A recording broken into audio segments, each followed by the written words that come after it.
So part two of this is how to systematize the development of your dark trap melodies. And so a simpler way to say that is how to make it sound interesting, basically. So we'll talk through that in a second. Just because even though you absolutely could just move forward with this, it doesn't hurt to explore ways to play with chord progressions that aren't necessarily just flat out playing the chords, because that's when you get to be unique and creative and, develop things that you don't just hear everywhere. And again, I'll probably say it till I die. Arpeggiation is the best place to start. You more so want to just be deliberate with like why you're doing arpeggiation, what you're going to be arpeggiating, and how you're going to be arpeggiating. So I am arpeggiating because I want to add bounce and rhythm to this. I'm going to be arpeggiating the chords, and I'm going to be arpeggiating them in like an ascending and descending way with like using a triplet grid setting, basically. So that's kind of the process you have to work through, because you don't just want to do random stuff. Like the misconception is that music is just like random shit happening, and that couldn't be further from the truth, because that's an assumption that basically no musicians are geniuses and that they're just fucking farting around, which is not true. Artists are scientists, and it's very disrespectful to think that there are no artists that are deliberate. People might hear about like the one artist who was like not like that, but that's not representative of like the actual total whole of people who are successful as artists. Most people are pretty deliberate about their work. Like I would imagine Pharrell's pretty deliberate about what he's doing. I would imagine Jay-Z is pretty deliberate about what he's doing. Don't think about the one guy who OD'd on crack on a toilet. Like that's not representative, nor is that what you want to be. Like you want to be deliberate as a creative so you can actually create success that you can quantify and then repeat.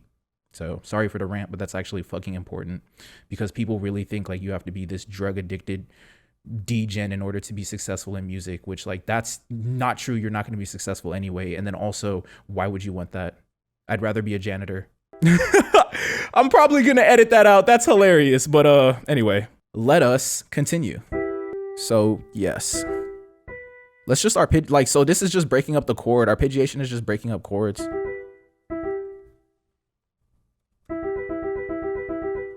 I think that's it, but like maybe like do some descending too.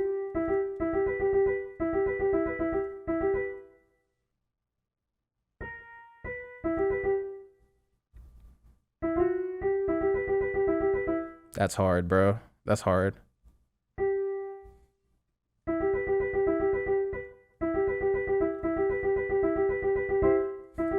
So now we just gotta, it's gonna be a little bit tedious, but it's definitely worth it.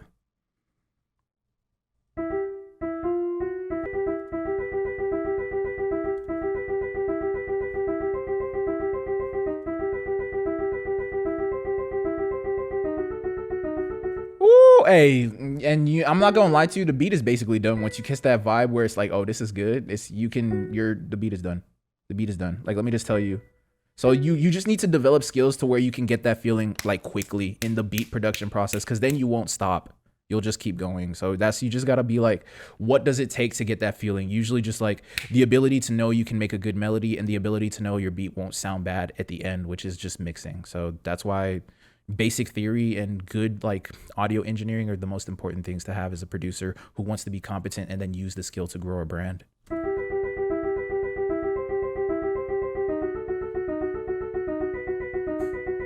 Like what, bro? That is crazy. Just right there, just some simple arpeggiation. You just got to be deliberate about the thought process.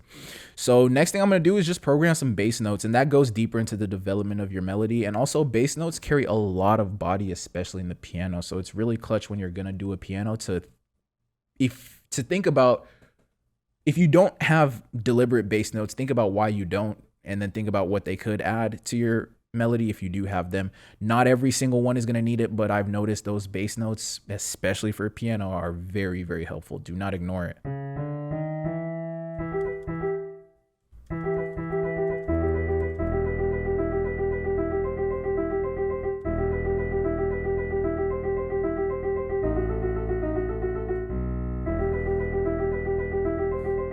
I love this shit.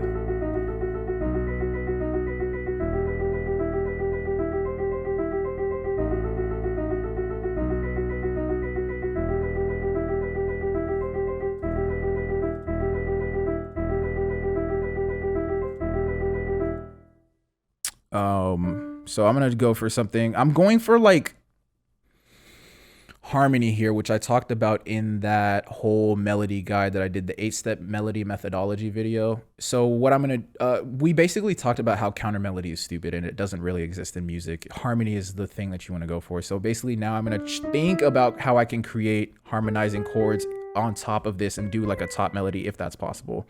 If it's forced, I'll just drop it. Because again, a lot of the time you don't even need that. You don't even need that.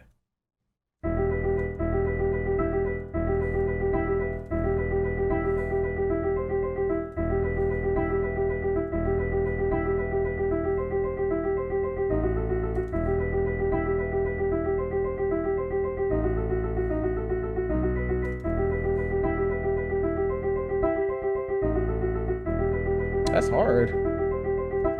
I keep messing that up though.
Fun stuff, bro. Holy. I really like making beats. So there you go. That's step 2, the development of dark trap melodies. And so I know that was a pretty, I didn't really talk through that because there's this whole other thought process that I've really developed a lot of frameworks to get through my inability to just have natural talent, right? I've found a lot of ways to bridge that problem.